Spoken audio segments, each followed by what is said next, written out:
তাড়াতাড়ি আর্ন করার জন্য আমরা অনেক সময় খুব কম স্কিল নিয়ে কাজ করতে নেমে পড়ি। এটা একটা ট্র্যাপের মতো। যদি আপনি একদম মিনিমাল কিছু স্কিল না নিয়ে শুরু করে দেন, তাহলেও বিপদ আছে। এক হলো আপনি একদম পারফেকশনিস্ট হবেন না। একদম স্কিল ডেভেলপ করে একদম কমপ্লিটলি প্রিপেয়ার্ড হয়ে তারপর নামার চিন্তাভাবনা করবেন না। আরেক হলো একদম মিনিমাম স্কিল নিয়েও নামা উচিত না। ২ টাই এক্সট্রিম হয়ে যায়। ২ টাই বিপজ্জনক।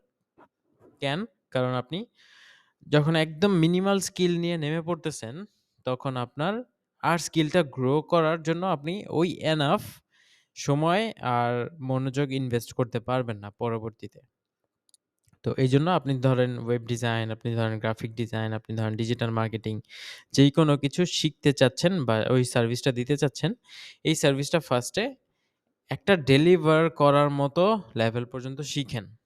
কেমন হইতে পারে? লাইক ক্লায়েন্টের সার্ভিস যেহেতু ডেলিভারি দেওয়া লাগবে, ক্লায়েন্টের সার্ভিস ডেসক্রিপশন গুলা আগে দেখেন যে মার্কেট প্লেসে বা আশেপাশে মানুষজন কি সার্ভিস দিতেছে, কতটুক সার্ভিস দিতেছে, কি ইনক্লুডেড থাকে তার মধ্যে।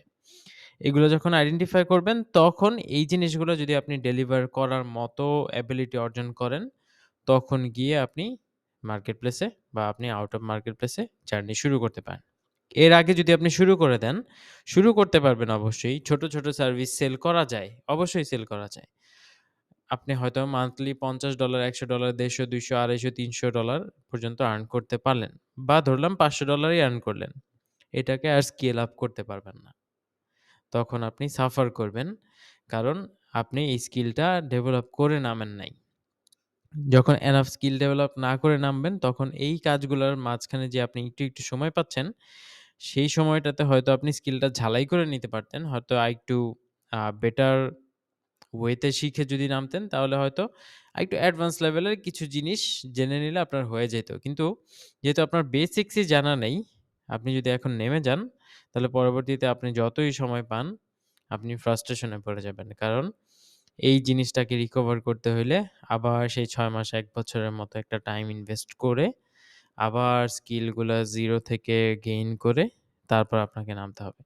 এজন্য অনেক সময় দেখবেন সিনিয়ররা ইন্ডাস্ট্রি থেকে ১ বছর ২ বছরের জন্য গায়েব হয়ে যায়। পুরা কমিউনিটিতে নাই।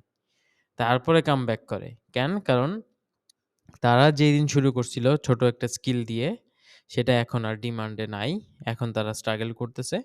এইজন্য সে হয়তো ওই সার্ভিস দেওয়া বন্ধ করে ৬ মাস ১ বছর স্টাডি করে, আবার স্কিল গেইন করে, আবার নতুন একটা ইন্ডাস্ট্রিতে নিজের এক্সপোজার বিল্ড করে, তারপর আবার শুরু করতেছে।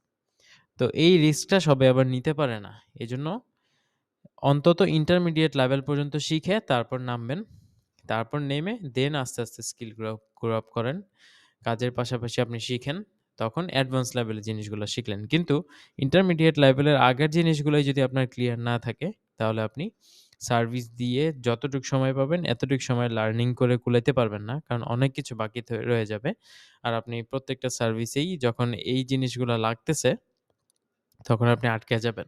তখন এই প্রজেক্টগুলোর ডেলিভারি দেরি হবে, ডিলে হবে। ক্লায়েন্ট আপনাকে নেগেটিভ রিভিউ দিবে। নেগেটিভ রিভিউ দেওয়ার কারণে আপনার রেপুটেশন খারাপ হয়ে যাবে। আপনি নতুন প্রজেক্ট পাবেন না। তো অনেকগুলা consequences আছে। এজন্য যখন আপনার ফাস্ট আর্ন করার চিন্তাভাবনা করতেছেন, তখন খেয়াল রাখতে হবে যেন একদম বেসিক প্রিপারেশন নিয়েই নেমে পড়ার ভুলটা করা যাবে না।